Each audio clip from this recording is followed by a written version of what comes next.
मैं मुकेश सर उपस्थित हूं आज एक नए टॉपिक आरएसएस अर्थात राष्ट्रीय स्वयंसेवक संघ, इंग्लिश में बोले तो नेशनल सेल्फ हेल्प ग्रुप, जो विश्व की सबसे बड़ी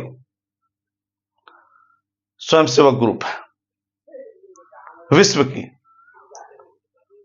क्योंकि यह भारत में ही नहीं बल्कि पूरे विश्व में इसकी इकाई है और सभी धर्मों को, सभी जातियों को लेकर के एक साथ चलती है। और 2025 अर्थात इस साल 27 सितंबर को यह पूरे 100 बरस का हो जाएगा। आज हम देखेंगे कि ये जो मूल रूप से संघ या आरएसएस के नाम से जाना जाता है, यह बहुत बड़ी एक इकाई है। 100 वर्षों में इन्होंने बहुत बड़ी उपलब्धियां हासिल की हैं। सक्रिय संगठन है और राष्ट्र हित में कार्य करती है। हालांकि इस पे कई आरोप भी लगे रहे हैं, कई बार इस संघ पे प्रतिबंध भी लगे हैं, लेकिन प्रतिबंधों के बावजूद इसने जो बुलंदियां हासिल की है, शायद किसी नेशनल पार्टी को भी वो प्राप्त नहीं है। तो आज हम चर्चा करेंगे राष्ट्रीय स्वयंसेवक संघ, जिसको आरएसएस के नाम से जानते हैं या इसको हम लोग संघ भी कहते हैं। आज इसके गठन, इसके स्वरूप, इसके कितने सरसंघ चालक हुए हैं, इन्होंने कौन कौन सी बड़ी उपलब्धियां हासिल की है जिससे देश को गर्व महसूस होता है, और साथ ही इसकी आलोचनाएं भी, क्योंकि किसी भी सिक्के के दो पहलू होते हैं। अगर किसी की तारीफ होती है तो आलोचना भी स्वाभाविक है। अगर आप कार्य करते हैं तो उसका एक्शन और रिएक्शन दोनों होता है। इसलिए इस संघ का भी एक्शन और रिएक्शन है। तो ये है क्या आरएसएस? तो सबसे पहले हम देखते हैं कि यह एक हिंदू राष्ट्रवादी संगठन है। क्या है? हिंदू राष्ट्रवादी संगठन है।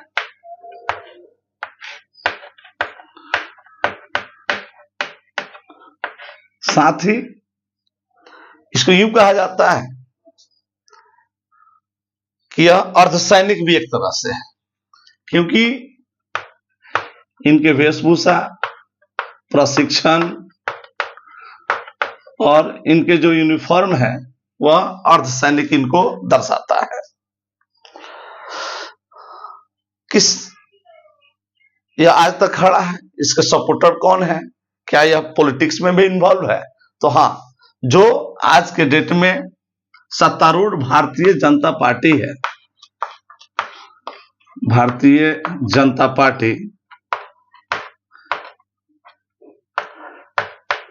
अर्थात इसको हम लोग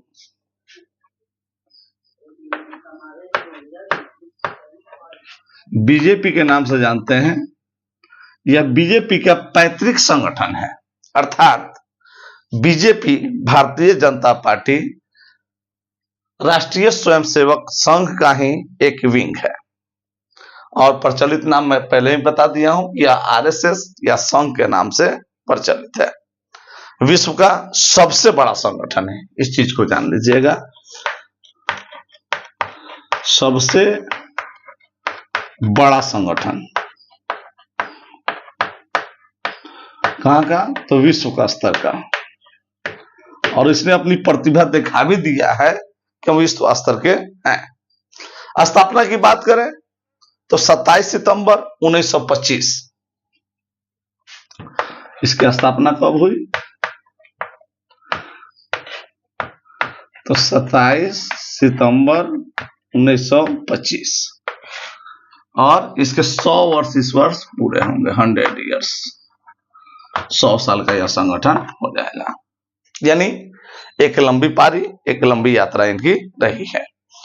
और इसका जो गठन हुआ था वह 1925 में, यानी 27 सितंबर, उस समय विजयादशमी का दिन पड़ा हुआ था, दशहरा का विजयादशमी, इसी दिन इसका ओपनिंग हुआ था।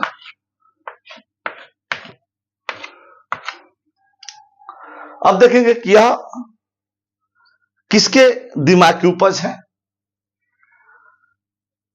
कौन लोग इसमें शामिल हुए, उद्देश्य क्या था। तो डॉक्टर केशव राम बलिराम हेडगेवार, डॉक्टर केशव बलिराम हेडगेवार मराठी थे, एक चिकित्सक थे, अर्थात इसके संस्थापक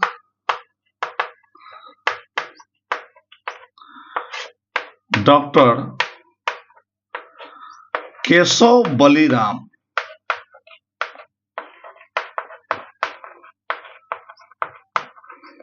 हेडगेवार,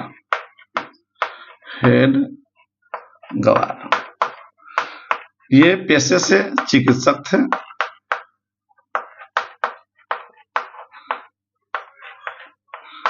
और यह उस समय था 1925 का, जब भारत में क्रांतिकारी आंदोलन चल रहे थे, क्योंकि गांधी के असहयोग आंदोलन के बाद में जब इन्होंने असहयोग आंदोलन को स्थगित किया था तो कांग्रेस में भी फूट पड़ी थी, और जितने क्रांतिकारी समर्थक लोग थे कांग्रेस के भी अलग हो गए थे। और हेडगेवार साहब भी कांग्रेस में थे और कई मोर्चों पर उन्होंने कांग्रेस का साथ दिया, कांग्रेस की विचारधारा से वे खुश भी थे। लेकिन बाद में जब कांग्रेस की विचारधारा चेंज होती चली गई, देश को जब युवा और क्रांतिकारियों की आवश्यकता पड़ी, तो ऐसे समय में इन्होंने देश के भारतीय राष्ट्रवाद के उद्देश्य से इन्होंने राष्ट्रीय स्वयंसेवक संघ की गठन किया। लेकिन इसके बावजूद भी, गठन के बावजूद भी, ये हमेशा कांग्रेस के साथ रहे, क्योंकि जो सविनय अवज्ञा आंदोलन हुआ था इसमें इनका अहम योगदान रहा था। स्थापना कहां हुआ था, स्थान कौन सा था, वह स्थान था नागपुर, महाराष्ट्र में, और यहां इसका हेड ऑफिस भी है। नागपुर, महाराष्ट्र, भारत में इसकी स्थापना हुई थी 27 सितंबर 1925 ईस्वी की। जब स्थापना इसकी हुई तो भाई इस संघ को आगे कैसे बढ़ाया जाए, कौन सा तरीका इसमें अपनाया जाए जो अन्य से अलग भी हो, लोग इससे जुड़े भी और लोगों में राष्ट्रव्यापी भावना का विकास भी हो। तो इसमें होता क्या है, इसका जो विधि है, विधि इसका है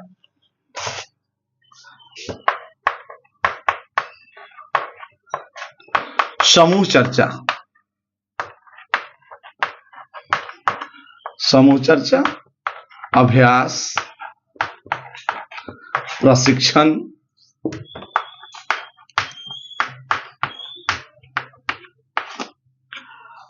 समूह चर्चा यानी प्रतिदिन इकट्ठा होना, समूह में भाग लेना, बैठक बुलाना, और अभ्यास के माध्यम से प्रशिक्षण देना। किस तरह का प्रशिक्षण, तो प्रशिक्षण ऐसा हो जो शारीरिक एवं मानसिक रूप से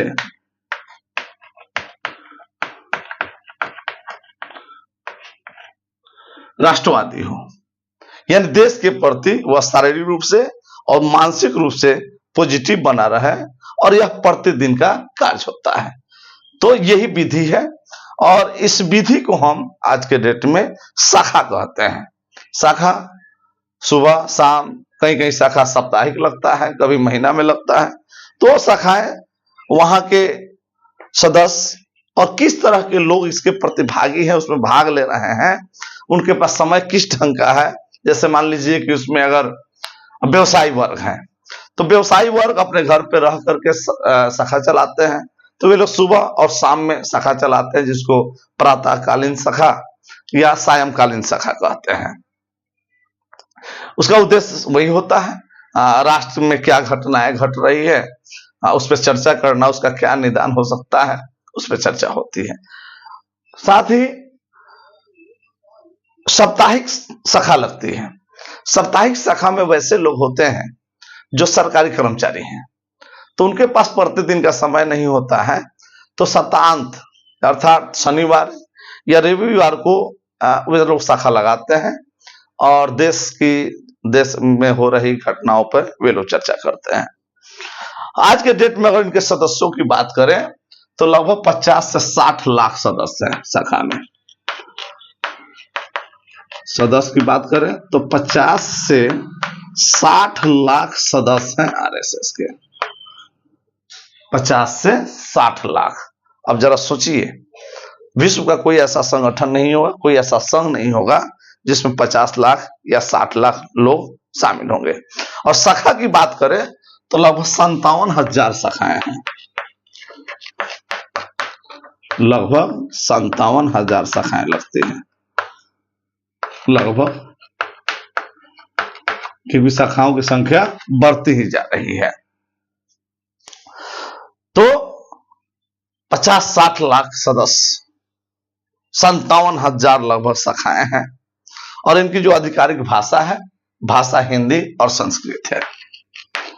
भाषा जो है वह हिंदी है और संस्कृत है। इंग्लिश भाषा पर इस पे जोर नहीं दिया जाता है।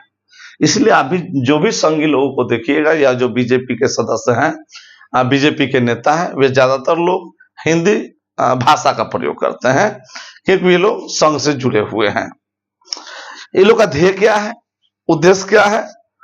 तो मातृभूमि की रक्षा के लिए निस्वार्थ सेवा उद्देश्य, सबसे बड़ा उद्देश्य है।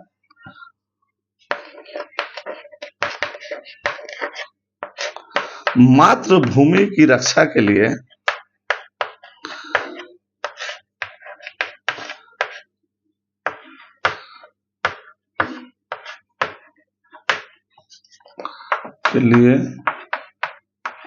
निस्वार्थ सेवा।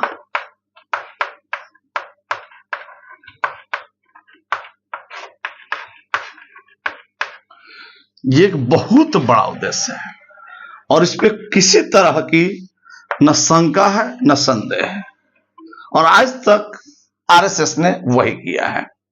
जब हम आगे देखेंगे तो इसमें देखेंगे कि हमेशा से इस मातृभूमि के लिए आरएसएस ने अपनी कुर्बानियां दी है कई बार। उसके हम हर पहलुओं पे चर्चा करेंगे कि कैसे इतना बड़ा बना और आज तक इसको वो सम्मान मिला है और क्या क्या होते हैं, ये इनका उद्देश्य है। एक बार फिर से मैं रिपीट कर देता हूं, यह एक हिंदू राष्ट्रवादी संगठन है। इसको अर्धसैनिक भी कहा जाता है। यह भारतीय जनता पार्टी का पैतृक संघ है। सबसे बड़ा विश्व का संगठन है। 50-60 लाख लोग सदस्य हैं। लगभग 57,000 शाखाएं लगती है। साथ ही इसकी जो भाषा है वह हिंदी और संस्कृत है। स्थापना की बात करें तो 27 सितंबर 1925 की स्थापना होती है। इस साल 100वां वर्षगांठ मनाया जाएगा। विजयादशमी के दिन इसकी स्थापना हुई थी। केशव बलिराम एडग्वार के द्वारा स्थापना हुआ था और इसका जो मुख्य उद्देश्य है वह है मातृभूमि की रक्षा के लिए निस्वार्थ सेवा। अब थोड़ा सा अन्य उद्देश्यों की हम चर्चा इसमें करेंगे। तो हिंदू अनुशासन के माध्यम से बात यहां यही आती है कि एक तरफ यह मातृभूमि कहता है और एक तरफ जो यह कहता है कि हिंदू अनुशासन। तो इस संघ का उद्देश्य है हिंदू अनुशासन के माध्यम से चरित्र का प्रशिक्षण देना, यानी जो आरएसएस के सदस्य होंगे उनका चरित्र जो होगा वह पूर्ण रूप से हिंदूवादी होगा। साथ ही हिंदू राष्ट्र बनाने के लिए, कौन सा राष्ट्र? हिंदू राष्ट्र।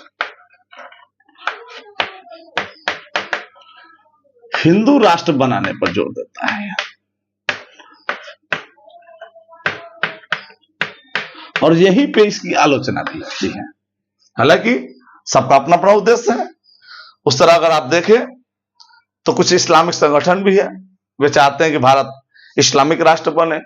तो हर समुदाय का लोग चाहता है कि यह जो राष्ट्र है वह केवल हमारे समुदाय के लोग उसमें रहें। तो इनका उद्देश्य गलत नहीं है, क्योंकि उसमें उसी विचारधारा के लोग हैं, तो हम यहां इनको गलत साबित नहीं करेंगे। हम इसकी चर्चा हम आगे करेंगे कि यह आलोचना का पार्ट है। इसके अलावा बहुसंख्यक यानी बहुसंख्यक जो हिंदू हैं उसको मजबूत बनाना है, इसमें कोई दिक्कत नहीं है। सभी धर्म के लोग अपने धर्म के लोगों को मजबूत करते हैं, एकत्रित करते हैं, एक संगठन में बांध के रखते हैं। तो ये उद्देश्य भी इनका अच्छा है कि भारत में बहुसंख्यक हिंदू हैं तो हिंदू एकता के सूत्र में बंधे रहें। यह एक अच्छी पहल हो सकती है। और हिंदू अनुशासन के माध्यम से उसका चरित्र प्रशिक्षण करना ताकि उसका धर्म परिवर्तन नहीं हो सके, यह भी सही है। और हिंदू राष्ट्र बनाने के लिए हिंदू समुदाय में एकजुट रहना, यह भी इनका लगभग उद्देश्य है। अब थोड़ी सी अन्य उपलब्धियों पर चर्चा करते हैं। 1975 की बात हम करते हैं। 1975 में इमरजेंसी लगी तो संघ के साथ, संघ यानी आरएसएस के साथ आरएसएस पे प्रतिबंध लग गया। प्रतिबंध आरएसएस पे लगा, साथ ही यह जो भारतीय जनता पार्टी आज है वह उस समय जनसंघ के नाम से चलता था। यानी 1975 में आरएसएस पर प्रतिबंध इमरजेंसी के दरमियान, इसके साथ प्लस जनसंघ, यह जनसंघ जो पॉलिटिकल पार्टी थी आरएसएस की, जनसंघ पर भी प्रतिबंध लग गया। यह जनसंघ पॉलिटिकल पार्टी थी जिसकी स्थापना 1951 में श्यामा प्रसाद मुखर्जी ने किया था। जनसंघ यह वही जनसंघ है जो बाद में कालांतर में बीजेपी बना और इसकी जो स्थापना हुई थी वह श्यामा प्रसाद मुखर्जी के द्वारा 1951 में हुआ था। श्यामा प्रसाद मुखर्जी 1951 में हुआ था। तो आरएसएस पर प्रतिबंध लगा, साथ ही जनसंघ पर भी प्रतिबंध लग गया था। और इस जनसंघ का 77 में मोरारजी देसाई की जब सरकार बनी तो इसका विलय हो गया जनता पार्टी में। विलय किसमें हुआ? तो जनता पार्टी में हुआ। सरकार किसकी बनी थी उस समय? तो मोरारजी देसाई की। मोरारजी देसाई की सरकार बनी थी। जब सरकार बनी तो जनता पार्टी पर यह दबाव डाला गया, उस समय अटल जी और आडवाणी जी थे, कि आप लोग आरएसएस से रिश्ता तोड़ लीजिए। और ऐसा संभव नहीं था क्योंकि जनसंघ का विलय हो चुका था और ये लोग आरएसएस से जुड़े हुए थे। तो इन लोगों ने आरएसएस से रिश्ता तोड़ने से इनकार किया और इनकार करने का नतीजा हुआ कि 6 अप्रैल 1980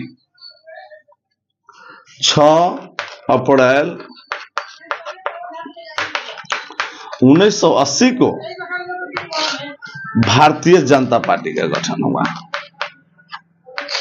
भारतीय जनता पार्टी अर्थात बीजेपी का गठन हुआ।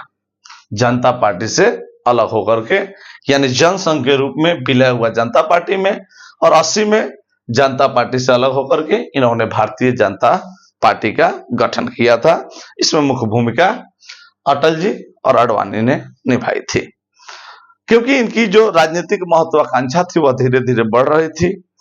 तो निश्चित है कि राजनीतिक महत्वाकांक्षा जब बढ़ेगी तो आपकी अपनी पार्टी होगी, आपका गठबंधन होगा और समर्थन आरएसएस से प्राप्त था ही। अब देखेंगे कि केशव राव बलिराम हेडगेवार एक चिकित्सक जिन्होंने 1925 में संघ की स्थापना की थी और वे 1940 तक संघ के संघ सरचालक रहे, सर संघ चालक, सर संघ चालक, यानी एक तरह से इनको आप अध्यक्ष कह सकते हैं। हेडगेवार थे, हेडगेवार 40 तक इन्होंने संघ को चलाया, अर्थात अपनी कर्मठता, अपनी मेहनत और हिंदुज्म को मानने वाले लोगों को साथ मिलकर के इन्होंने संगठन चलाया। लेकिन 1940 में मरने से पूर्व इन्होंने गोलवलकर, माधव सदाशिवराव गोलवलकर, यानी दूसरे जो सरसंघ चालक थे हेडगेवार के बाद में, वह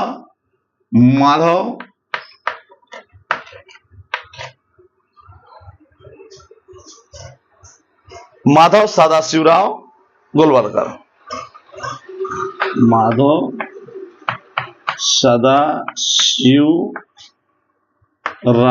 गोलवलकर,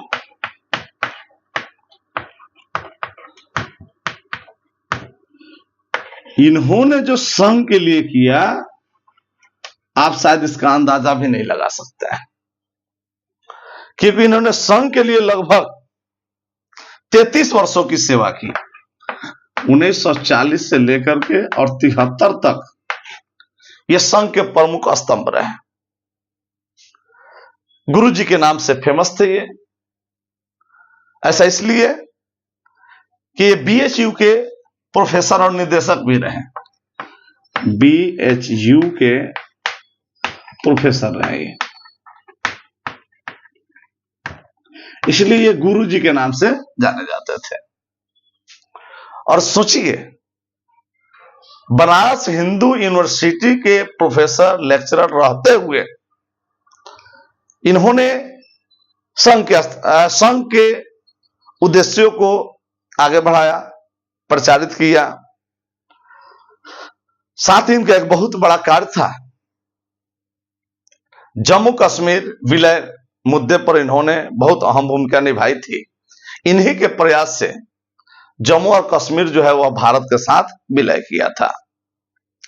साथ ही गांधी हत्या में जब संघ पर प्रतिबंध लगा तो इन्होंने खुलकर सरकार से बोला कि या तो हमें आरोपी सिद्ध करो या तो बरी करो, यानी संदेह के आधार पर आपने जो प्रतिबंधित किया है वह राष्ट्र विरोधी है, वह सही नहीं है। या तो हमें आरोपी सिद्ध कीजिए कि हमारे सदस्यों ने गांधी की हत्या की है या हमारी सहभागिता उसमें रही है, या हमको बरी कीजिए।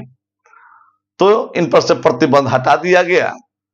प्रतिबंध हटाने के बाद में वल्लभ भाई पटेल ने इसकी घोषणा की थी कि हमें बहुत ही प्रसन्नता हो रही है कि आरएसएस पर से जो गांधी की हत्या का प्रतिबंध लगा था उसको हटा लिया गया है, इसमें ये कहीं दोषी नहीं है। और इन्होंने एक पुस्तक लिखी थी, बंच ऑफ थॉट,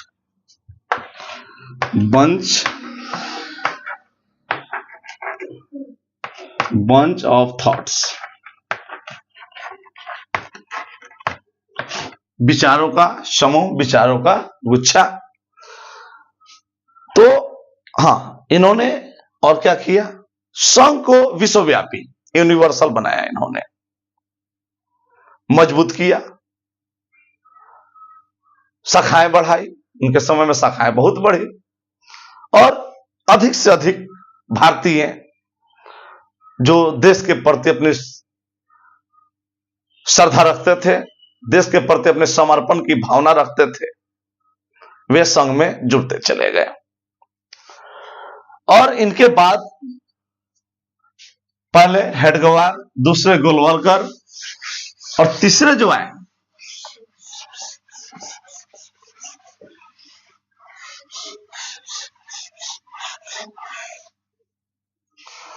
क्योंकि गोलवलकर ने बहुत लंबी सेवा दी थी।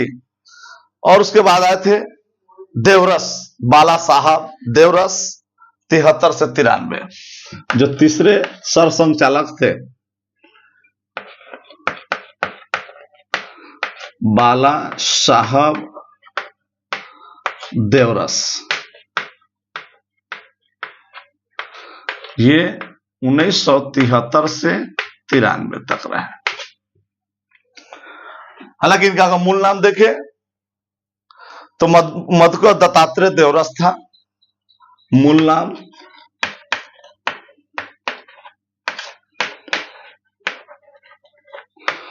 मधुकर दत्तात्रेय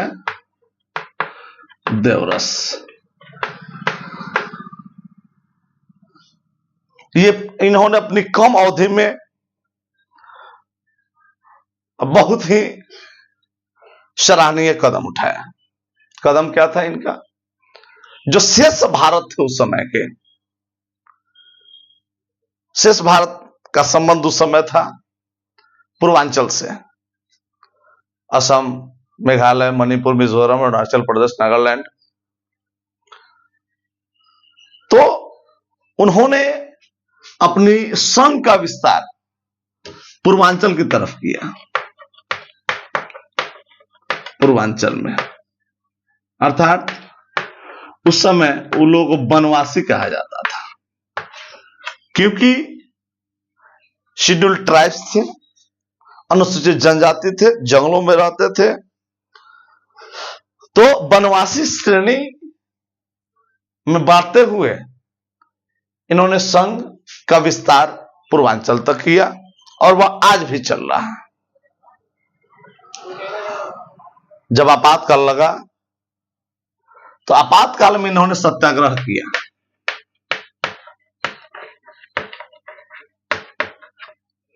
आपातकाल में सत्याग्रह,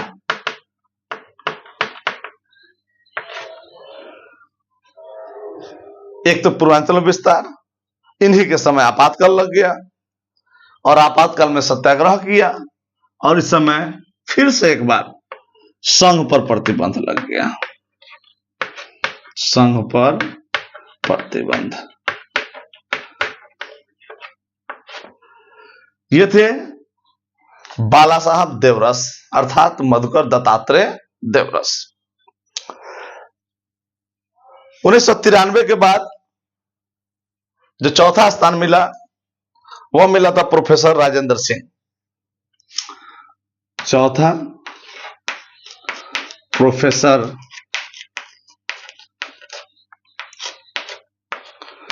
राजेंद्र सिंह। सबने अपनी अहम भूमिका निभाई संघ के लिए।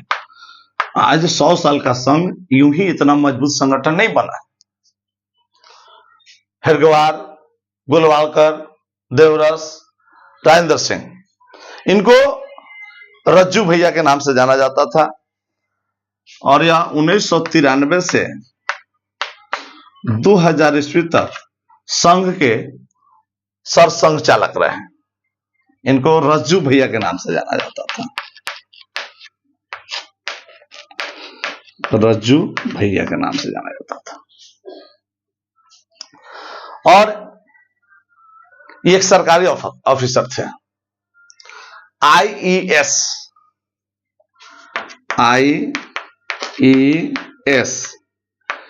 इंडियन इंजीनियरिंग सर्विस,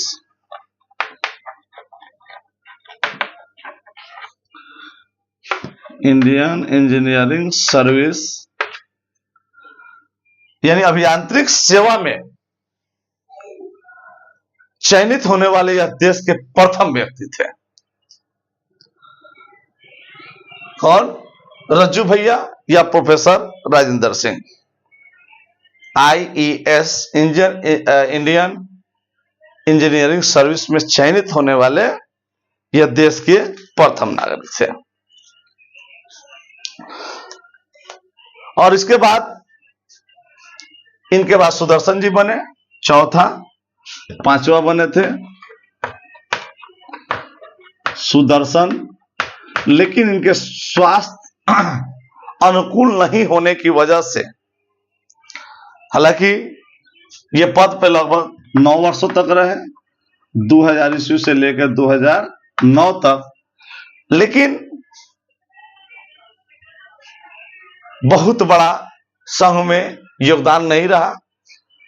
यानी जो संघ के कार्य थे उससे अलग कुछ ऐसी उपलब्धियां इन्होंने हासिल नहीं की जिसकी मैं चर्चा करूं। लेकिन हां, इन वर्षों में भारतीय जनता पार्टी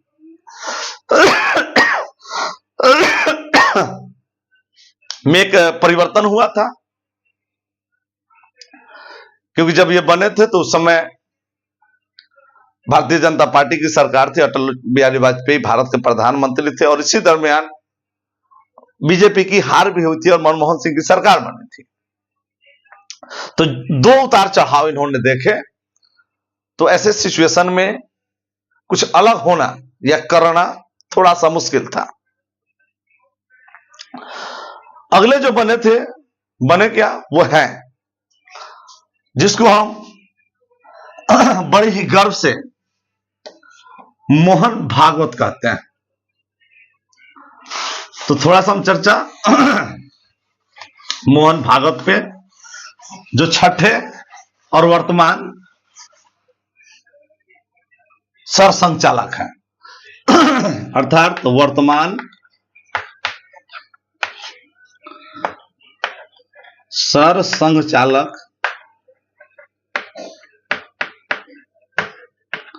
की चर्चा करें, जो मोहन भागवत।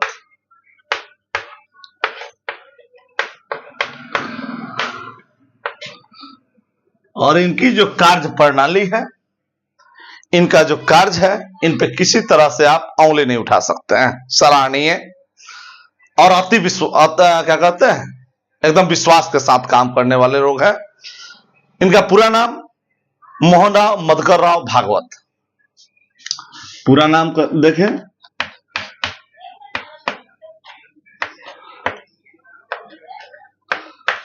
मोहन राव मधुकर राव भागवत, और इसमें डॉक्टर लगा दीजिए, क्योंकि ये एक पशु चिकित्सक भी रहे हैं, पशु चिकित्सक। मोहन राव मधुकर राव भागवत ये 2009 से लेकर अब तक है, 2009 से अब तक।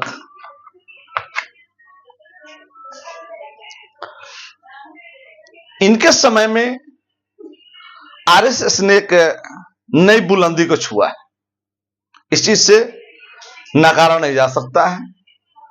शाखाओं की संख्या बढ़ी है, सदस्यों की संख्या बढ़ी है, और सबसे बड़ा जो इन्होंने किया है, जो पारंपरिक व्यवस्था थी, पारंपरिक जो व्यवस्थाएं थी, उसमें जो शर्तें थी, नियमें थी, वो कठोर थी। उन्होंने संघ के नियमों को थोड़ा सा बदला। थॉट ऑफ बंच गोलवालकर की जो पुस्तक थी, उसके कुछ चीजों को उन्होंने हटा दिया, यानी संघ का आधुनिकीकरण किया। अस्पृश्यता, छुआछूत का इन्होंने कड़ा विरोध किया कि संघ में छुआछूत का कोई जगह नहीं है, इसमें सभी जाति और समुदाय के लोग बराबर हैं, इसमें छुआछूत की कोई गुंजाइश नहीं। यही कारण है कि दलित, महादलित, बहुसंख्यक लोग भी इसमें शामिल हुए हैं। मोहन भागवत जातिवादी विरोधी है, जाति विरोधी लोगों को संघ में यह स्थान नहीं देते हैं। तो इन सब की वजह से जो कभी कुछ जाति समुदायों का यह संघ माना जाता था, यह समस्त हिंदुओं का संघ बन गया है। इसीलिए मैं कहता हूं कि मोहन भागवत ने जिस तरह से हेडगेवार ने उन परिस्थितियों में संघ की स्थापना की और आज की इन परिस्थितियों में मोहन भागवत का जो योगदान है वह काफी सराहनीय है। अब थोड़ी सी हम चर्चा करेंगे संघ के कुछ उन उपलब्धियों पर जिसे देशवासियों को नाज होना चाहिए। भले इतिहास में उनको जगह नहीं मिलते हैं, लेकिन कार्य सराहनीय है, मैं इन पर चर्चा अवश्य करूंगा। सबसे बड़ा कार्य, जब देश आजाद हुआ 1947 में और साथ ही विभाजन का दंश झेल रहा था समस्त भारत, वैसे समय में यहां के मुस्लिम पलायन कर रहे थे, वहां से हिंदू यहां आ रहे थे, और जो घटनाएं घटी थी, जो एक माहौल था, सांप्रदायिक दंगे हो रहे थे, वैसे सिचुएशन में संघ ने पाकिस्तान और हिंदुस्तान के बॉर्डर पर यानी कश्मीर में 3000 से अधिक शिविर लगाए और घायल सैनिकों की उन्होंने सेवा की। दूसरा, 1962 अर्थात ये हो गया घटना, 1947 में शिविर लगाया इन्होंने। 1962 जब भारत चाइना युद्ध चल रहा था, ये हो गया आज भारत का विभाजन के समय की बात है। ये घटना है Indo China war. Indo China war के समय अर्थात 1962 में इन्होंने भारत चीन युद्ध में भाग ले रहे सैनिक की सेवा में इन लोगों ने काफी हद तक हेल्प किया और इसमें कई लोग इसमें मारे गए, शहीद हो गए।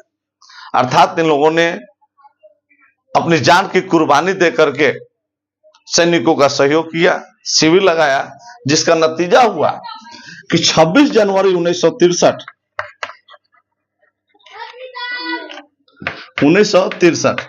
उस समय के तत्कालीन जो प्रधानमंत्री थे जेएल नेहरू ने मात्र 2 दिन पूर्व उन लोगों ने संघ को सूचना दिया कि आप लोग परेड में हिस्सा लीजिए। तो 26 जनवरी 1963 के परेड में आरएसएस ने भाग लिया था। अब सोचिए, बिना बुलाए, बिना आह्वान किए इन लोगों ने देश के लिए इतना किया। और उस समय जवाहरलाल नेहरू का यह फर्ज बनता था कि जो विकट परिस्थिति में मदद करें उनको सम्मान मिलना चाहिए। और 1963 के जो 26 जनवरी का जो परेड होता है इंडिया गेट और राष्ट्रपति भवन के बीच में, वहां उनको आमंत्रित किया गया था। और जिस परेड के लिए 2-2 महीने तैयारियां करनी पड़ती है, स्वयंसेवक संघ ने मात्र 2 दिन की तैयारी में वो कर दिखाया जो शायद संभव नहीं हो पाता। इसके अलावा गोलवलकर ने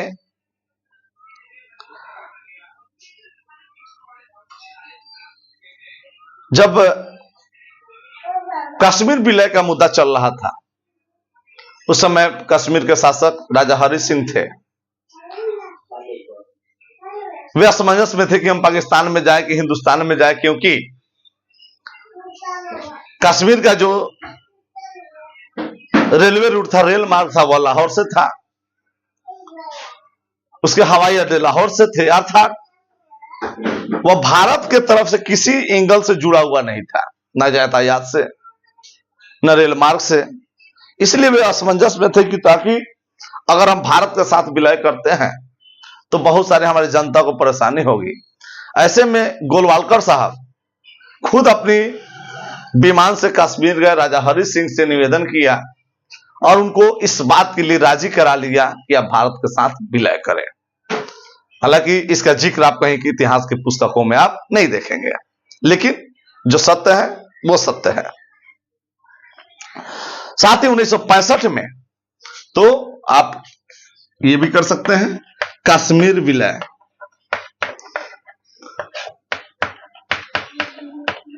कश्मीर विलय में बहुत अहम भूमिका निभाई थी लोगों ने। 1965 में जब भारत पाक युद्ध हुआ था, वैसे में शास्त्री जी भारत के प्रधानमंत्री थे। उन्होंने राष्ट्रीय स्वयंसेवक संघ को आमंत्रित किया कि आप आए, दिल्ली और जो बॉर्डर इलाके हैं, सीमावर्ती क्षेत्र हैं, वहां पे थोड़ी सी कानून व्यवस्था बनाए रखने में आप हमारी मदद करें। साथ ही दिल्ली की जो ट्रैफिक व्यवस्था थी, यातायात व्यवस्था थी, उसको भी नियंत्रण में लाने के लिए उन्होंने आरएसएस का सहयोग लिया था।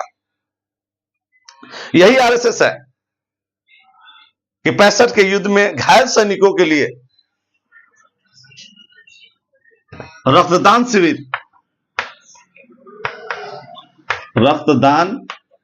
शिविर का आयोजन कराया था, ताकि खून के अभाव में किसी सैनिक की जान नहीं जाए। और यह उस समय से लेकर अब तक यह परंपरा चलती है। आज भी आरएसएस रक्तदान शिविर का आयोजन कराता है कि आपातकाल में देश के किसी नागरिक को अगर खून की आवश्यकता पड़ती है तो खून के अभाव में उसकी जान न जा सके। साथ ही गोवा मुक्ति दिवस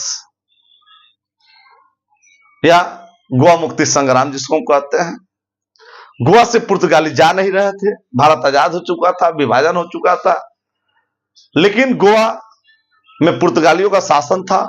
वह इस बात पे जोर देते थे कि आप अंग्रेजों से भारत को आजाद कराए हैं, पुर्तगालियों से नहीं। वैसे में गोवा मुक्ति में आरएसएस के सदस्यों ने अहम भूमिका निभाई और उस भूमिका के कारण ही भारतीय सैनिक और भारत के प्रधानमंत्री को मजबूरन आरएसएस को मुक्ति अभियान चलाना पड़ा, जिसको ऑपरेशन पोलो के नाम से जानते हैं, और पुर्तगालियों को वहां से भगा करके गोवा को मुक्त कराया गया। लेकिन पहल जो थी वह आरएसएस ने की थी। 1977 के आपातकाल में 1977 के आपातकाल में सत्याग्रह किया इन्होंने, क्योंकि उस आपातकाल में आम जनता का जो जनजीवन था वह त्राहिमाम था, स्थितियां बहुत ही खराब थी। भारतीय मजदूर संघ का गठन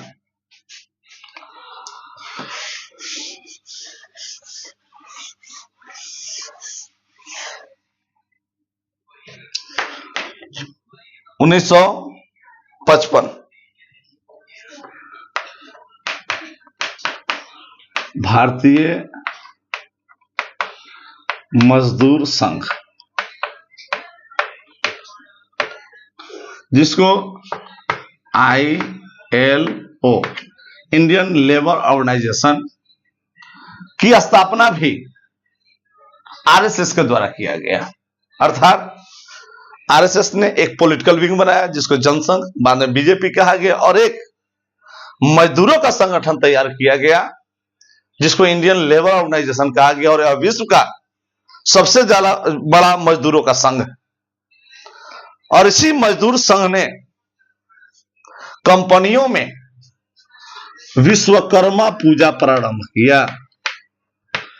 विश्वकर्मा पूजा प्रारंभ किया कब? 17 सितंबर।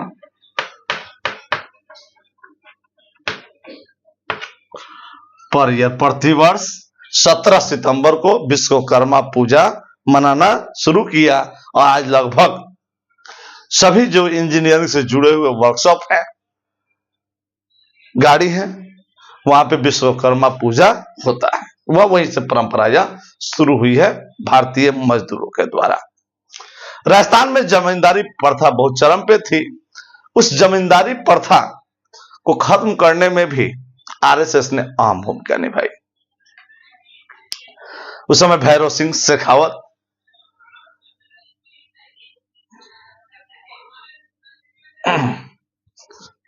किसी वरिष्ठ पोस्ट पे थे, जो बाद में भारत के उपराष्ट्रपति भी बने थे। साथ ही आतंकवाद में, भारत में जो आतंकवादी गतिविधियां होती हैं, उस गतिविधियों में जो लोग मारे जाते हैं, तो जो अनाथ बच्चे होते हैं, उस अनाथ बच्चे को गोद लेने का काम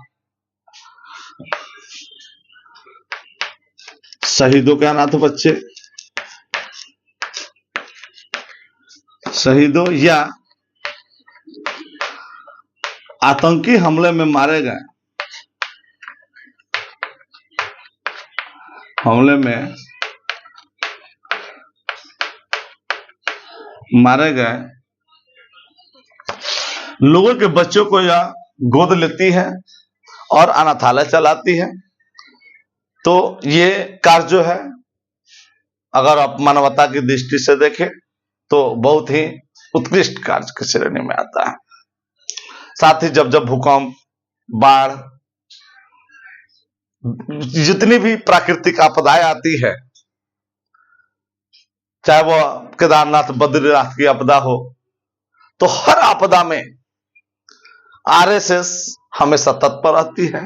शिविर लगाना, मुफ्त भोजन उपलब्ध कराना, चिकित्सीय सेवा देना, यानी किसी कार्य में वह पीछे नहीं रहती। और हमेशा से आप देखेंगे, जब जब आपदा आई है, आरएसएस ने बिना सरकार का आह्वान किए हेल्प करने के लिए हमेशा तत्पर रहते। तो ये सारे जो उपलब्धियां हैं, जो आरएसएस को मजबूत करती है और आरएसएस को एक स्वयंसेवी या यूं कहें कि राष्ट्रवादी संगठन इसको मानने से इनकार नहीं कर सकती है इन कार्यों से, क्योंकि इनकी जो उपलब्धियां हैं उसमें कहीं भी आप जाति धर्म की बातें उसमें कहीं नहीं आई है। ऐसा नहीं कि इन्होंने अनाथ बच्चों को गोद लिया तो उसमें उन्होंने हिंदुओं का लिया, मुस्लिम का नहीं लिया, नहीं। जो आतंकी हमले होते हैं उसमें हिंदू के बच्चों के साथ साथ जो मुस्लिम बच्चे हैं उनको भी गोद लेते हैं वे। इसमें कोई भेदभाव ये नहीं करते। भारतीय होने के नाते सबको प्रश्रय देने, सबको आश्रय देने का काम आरएसएस करती है। आलोचना क्या है? आलोचना इसलिए होती है कि कुछ कार्य, जैसे पहले जो आरएसएस का मूल मोटो था वह हिंदुत्व की बात करता था। हिंदुत्व अर्थात कि हम हिंदुत्व को बढ़ावा देते हैं, अच्छी बात है। हर धर्म अपने धर्म को बढ़ावा देती है, हर धर्म अपने धर्म को संगठित रखना चाहती है, लेकिन हिंदुत्व के मुद्दे से हटके ये हिंदुवादी पे आ गए। इनकी जो विचारधारा है वो हिंदुवादी विचारधारा हो गई। लेकिन कार्य जो इनका होता है वह धर्मनिरपेक्ष होता है, सेकुलरिज्म वाला कार्य होता है, लेकिन विचारधारा जो है वह हिंदुवादी है। यह थोड़ी सी आरएसएस पे सूट नहीं करती है, क्योंकि संविधान हमें पंथ निरपेक्ष और धर्मनिरपेक्ष राष्ट्र घोषित करता है और आरएसएस हिंदू राष्ट्र बनाने पर जोर देती है। तो कहीं ना कहीं अगर आरएसएस अपनी सफलता पानी है तो वह संविधान के विरुद्ध होगा। हाँ, आप अपने धर्म को संगठित कीजिए, ये अच्छी चीज है, लेकिन इस देश को हिंदू राष्ट्र बना देना, तो फिर ये जो 12% मुस्लिम है यहाँ के, वे कहां जाएंगे? क्योंकि आपने जब विभाजन हुआ उस समय ही एक मुस्लिम राष्ट्र और एक धर्मनिरपेक्ष राष्ट्र बना। तो ऐसे में इनकी जो विचारधारा है अगर ज्यादा जोर पकड़ती है तो कहीं ना कहीं भारत को फिर से विभाजन की तरफ ले जाएगा या दंगा की तरफ ले जाएगा। तो ये चीजें जो है वह आरएसएस को पे प्रश्न चिन्ह खड़ा करती है। दूसरी बात यह भी है, आप एक तरफ कहते हैं कि भारत को हिंदू राष्ट्र बनाएंगे और दूसरी तरफ मुस्लिम मंच भी आप रखे हुए हैं, राष्ट्रीय मुस्लिम मंच, जो एक आरएसएस की एक इकाई है, जो इस्लाम धर्म के लोग जो हैं या जो मुसलमान हैं उसके हिस्सा है।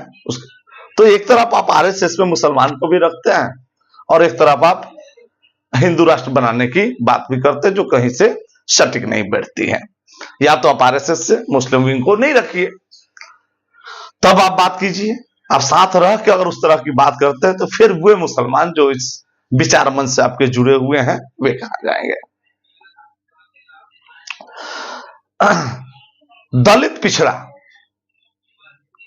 दलित हैं जो पिछड़े हैं या जो वंचित समाज से हैं, उन लोगों के लिए आरएसएस में जो प्रमुख पद होता है, सरसंघचालक का, अध्यक्ष का, सचिव का, ये जो पद होते हैं, ये पद उनको नहीं मिल सकता है क्योंकि आज तक 100 वर्षों में उनको प्राप्त नहीं हुआ है। तो फिर वे समानता की बात, इक्वलिटी की बात कैसे करते हैं? ये थोड़ा सा इन पे आलोचना के, इस कारण से उन पे आलोचना होती है आरएसएस पे। इन्होंने हिंदुत्व से हिंदूवादी या हिंदू धर्म अर्थात अपनी विचारधारा को इन्होंने बदला। और एक चीज और, जब जब पिछले 10 से 11 सालों से बीजेपी की सरकार है और इस सरकार में जो आतंकी हमले हुए हैं, ऐसे हमलों में आरएसएस चुप हो जाती है, जबकि सरकार चाहे आपकी हो, ऐसे मुद्दों पर, क्योंकि ये बहुत ही संजीदा और सेंसिटिव मुद्दे हैं, बार बार आतंकी हमले हो जाना, आम नागरिकों का हत्या हो जाना, तो ऐसे मुद्दे पर आरएसएस को खुल करके अपना पक्ष रखना चाहिए, बोलना चाहिए, क्योंकि आप एक स्वयंसेवक समूह है, राष्ट्रीय स्वयंसेवक समूह का हिस्सा है। ठीक है, आप उसके पैतृक संगठन है, इस चीज को मैं मानता हूं, लेकिन यह सारा देश भी जानता है कि कहीं ना कहीं संघ के इशारों पे बीजेपी चलती है, क्योंकि उसी का तो पार्ट है, विंग है। तो ऐसे में इनको खुल करके सामने आना चाहिए ताकि लोगों में ये लगे कि नहीं, आरएसएस गलत करने वालों का साथ नहीं देती है, या गलत हो जाए तो वहां खुल करके अपने विचार रखती है। तो ऐसे मुद्दे पर वह चुप हो जाती है, जो आरएसएस पर कहीं ना कहीं प्रश्न करता है। तो आज हमने संपूर्ण आरएसएस को देखा। इसके लगभग आज भी 80-84 विंग हैं। जैसे कॉलेज स्तर पर आप देखें तो एबीवीपी, अखिल भारतीय विद्यार्थी परिषद, स्कूलिंग स्तर पर आप देखेंगे तो सरस्वती शिशु मंदिर, सरस्वती विद्या मंदिर, ये आरएसएस के विंग है। अर्थात हर क्षेत्र में, मजदूर में भारतीय मजदूर संघ, तो इस तरह के बहुत सारे इनके शाखाएं हैं, ब्रांचेज हैं, विंग हैं, जो आरएसएस के लिए कार्य करती है। और यही कारण है कि आरएसएस आज इस देश में इतनी मजबूती से खड़ा है, बिना किसी विरोध के। तो आज का यह वीडियो कैसा लगा? अगर यह वीडियो अच्छा लगा हो तो लाइक जरूर करेंगे, और अब तक अगर चैनल को सब्सक्राइब नहीं किया है तो चैनल को सब्सक्राइब करेंगे। फिर अगले वीडियो में मिलते हैं किसी अन्य टॉपिक को लेकर के। तब तक के लिए धन्यवाद।